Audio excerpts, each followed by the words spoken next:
In March 2026, two students lost their lives in Canterbury, England. They had gone out to a nightclub, gotten sick, then succumbed shortly after. It was meningitis, a mutation, urgent public health alert, a perfect storm. meningitis. Health officials confirmed an outbreak days later. Emergency clinics opened across the city. Over 9,000 doses of antibiotics were handed out. More than 2,000 people were vaccinated in a matter of days, which sounds like a reasonable response to a crisis. Except for one thing. The majority of the people lining up for those vaccines had already been vaccinated before. The NHS had come to their schools, lined them up, and administered the meningitis vaccine years earlier. It was part of a national program in the UK, something that happened to you at 14. So the obvious question is, why were students who had already received a meningitis vaccine still getting meningitis? Was the vaccine not working, or was something else going on? Also, if you're getting the vaccine, are you even guaranteed safety from meningitis? Well, the uncomfortable answer is yes, the vaccine worked, technically, just not in the way anyone would have hoped.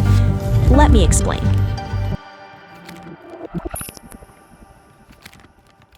Meningitis is an infection of the membranes surrounding the brain and spinal cord. And that sentence doesn't mean much until you see what it actually does to a body. It comes in two forms. The viral version, unpleasant on the body, mostly survivable. But then there's the bacterial version, which is a different situation entirely. Its scariest trait is how fast it moves. Early on, it looks like a bad flu, a headache, a fever, a stiff neck. But within hours, the bacteria can reach the bloodstream, triggering a response so severe the body begins attacking itself. A rash appears across the skin. By the time it does, the infection is already well advanced. Even with treatment, 1 in 10 people who contract it don't survive. Of those who do, a significant number are left with permanent hearing loss, brain injury, or lost limbs. The bacteria responsible for most serious cases is called Neisseria meningitidis, and it comes in 12 different strains, each labeled with a letter. Most of the strains are rare enough that you'll never hear about them, but there are 4 strains specifically that are responsible for almost every serious case in Europe and the United States: B, C, W, and Y.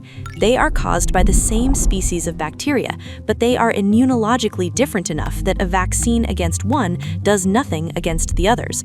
For decades, the strains doing the most damage were C, W, and Y. Vaccines were developed, bundled into a single shot called MenACWY, and administered to an entire generation. By the 2000s, cases had fallen enough that meningitis stopped making the news. But the MenACWY vaccine only covers 4 strains, and strain B is not one of them. Until 2015, no licensed vaccine against Men-B existed anywhere in the world. That year, the UK became the first country to add one to its national childhood schedule, but only for babies born from that point onward. Teenagers were not included, and there was no catch-up program. The reason was cost. It was, officials determined, simply too expensive. So an entire generation moved through school, received MenACWY, and left with a vaccine that covered 4 strains, not B, the strain that would later move through a nightclub in Canterbury. Private vaccination was available. A full course of Men-B ran to around £220. Some families paid. Most were never told the option existed.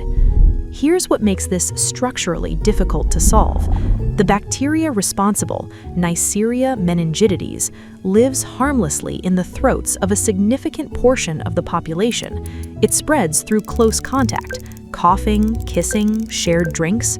Most carriers never develop illness. What medicine still cannot reliably predict is who will and who won't get sick.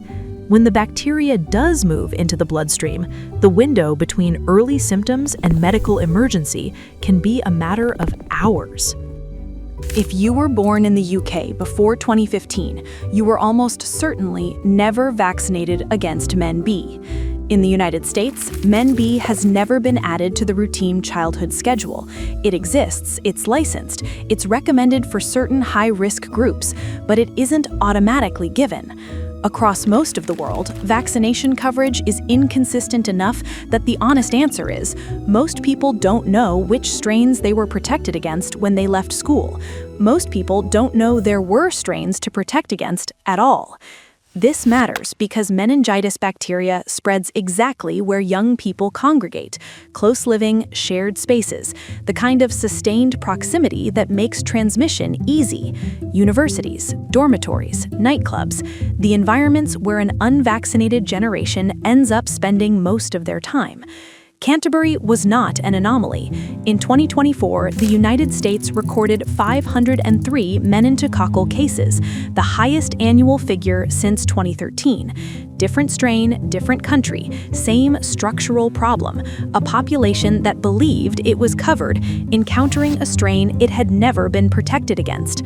The Men-B vaccine works, that's not in dispute. What happened in Canterbury and what keeps happening is not a scientific failure. Vaccines don't fail when they're never given. This is a policy failure. A decision was made, years before any of these students set foot in a nightclub, that vaccinating them wasn't worth the cost. They were never told. They had no reason to ask. The science on meningitis is largely solved. The question of who gets access to that science and when and at what cost is a different problem entirely.